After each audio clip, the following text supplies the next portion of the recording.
Sekretari Amerikan I Shtetit Marco Rubio përfundoi turin e tij në linjën e mesme me një mesazh të qartë për Iranin dhe aleatët e Shteteve të Bashkuara. Gjatë takimit me ministrat e jashtëm të vendeve arabe të qirit në Bahrein, Rubio deklaroi se nuk ekziston asnjë mbështetje mes vendeve të rajonit për vendosjen e tarifave apo pagesave për kalimin në ngushticën e Hormuzit. Ai theksoi se presidenti Donald Trump e ka bërë të qartë se një skenar I tillë nuk do të pranohet dhe nuk do të jetë pjesë e marrëveshjes përfundimtare me Iranin. Rubio u shpreh se Shtetet e Bashkuara synojnë një paqe afatgjatë me Iranin, por pa cënuar sigurinë e aleatëve të tyre në Gjirin Persik, të cilët u përballen me sulme iraniane gjatë konfliktit të muajve të fundit.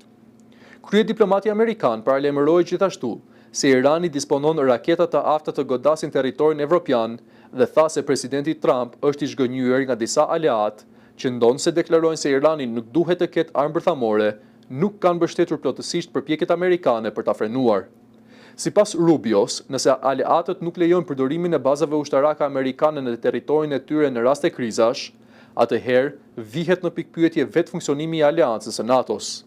Vizita treditore e Rubios në vendet e Gjirit ishte misioni I parë I nivelit të lartë diplomatik pas marrëveshjes së përkohshme të arritur javën e kaluar mes Shteteve të Bashkuara dhe Iranit, e cila synon t'i jap fund konfliktit dhe të hapë rrugën për një marrëveshje të qëndrueshme.